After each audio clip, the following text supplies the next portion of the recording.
Les frais de recherche et développement, on passe en charge ou on capitalise? Vous êtes avec Étienne Clermont, professeur de comptabilité financière à l'Université du Québec à Trois-Rivières. Et la présente capsule a pour objectif simplement de revenir sur la discussion qu'est-ce qu'on fait avec les frais de recherche et développement? À la base, pour se mettre en contexte, les frais de recherche et développement, au niveau des normes, on est dans les normes sur les immobilisations incorporelles, mais en contexte où les immobilisations incorporelles sont générées à l'interne. OK? Donc, qu'est-ce qui distingue un frais de recherche et un frais de développement? À la base, on dit le frais de recherche. La recherche, en fait, c'est de l'investigation originale et programmée, et c'est la même définition dans les normes IFRS et NCECF.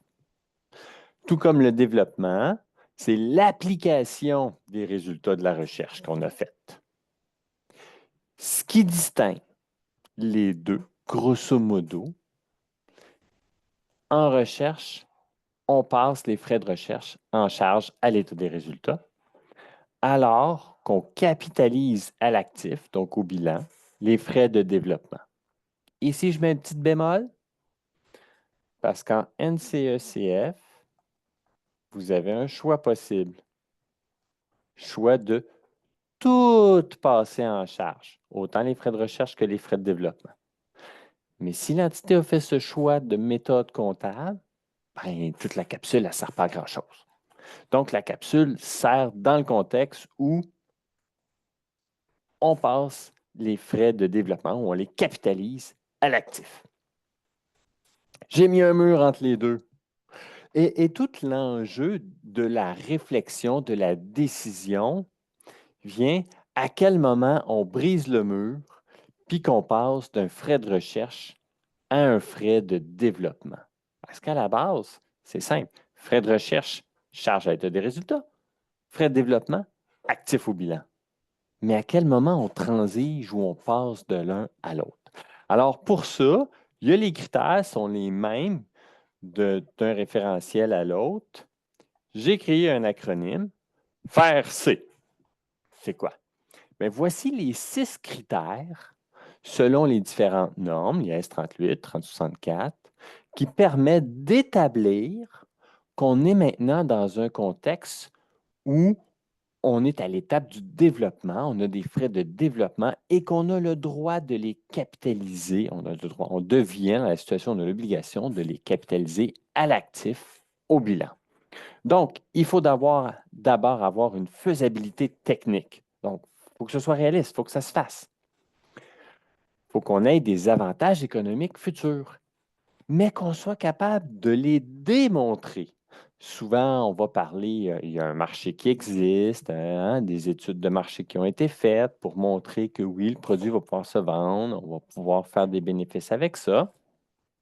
Il faut qu'on ait l'intention d'aller jusqu'au bout et d'achever le projet. Parce que si on crée quelque chose de nouveau, qu'on le développe, mais c'est simplement pour empêcher les autres de l'avoir, donc nous non plus, on ne l'utilisera pas, on ne pourra pas capitaliser. Il faut avoir les ressources techniques et financières pour compléter le projet. Donc, il faut qu'elles soient disponibles. Hein? Il faut qu'on soit capable de faire une évaluation fiable des coûts prévus. Donc, combien ça va nous coûter? Parce qu'ultimement, si on veut capitaliser des avantages économiques futurs, hein, ça répond à la définition d'un actif, on a des avantages économiques futurs, mais il faut que les coûts, on soit capable de les prévoir pour établir, bien, est-ce qu'on peut tous les capitaliser finalement? Hein? Est-ce qu'on va devoir, ça va nous coûter plus cher que les avantages qu'on va en bénéficier? Et finalement, notre C, ben, c'est notre capacité à utiliser ou à vendre l'actif, éventuellement. Imaginez, vous développez un nouveau produit extraordinaire, mais votre concurrent vous a devancé et a breveté le produit avant que vous puissiez le faire, avant que vous puissiez le mettre en marché. Donc, vous n'avez plus la capacité de le vendre. OK? Donc, ça devient un élément important aussi.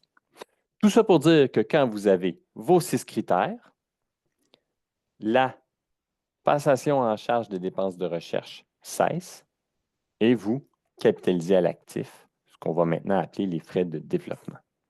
Petite mention spéciale, un coup que vous avez franchi le mur, bien, tout ce qui était avant en charge, vous oubliez ça, vous ne pouvez plus revenir en arrière le capitaliser, c'est déjà passé en charge. Vous allez de l'avant avec les nouveaux frais que vous commencez à capitaliser. Et c'est pour ça que dans les problématiques, c'est important de savoir à quel moment on respecte nos 6 critères, parce que c'est à partir de ce moment-là qu'on crée un actif au bilan. Et ça complète cette petite révision, ce petit résumé. N'hésitez jamais à retourner dans les normes, lire les paragraphes spécifiques sur ces critères-là pour vous assurer que vous les respectez. Bonne analyse!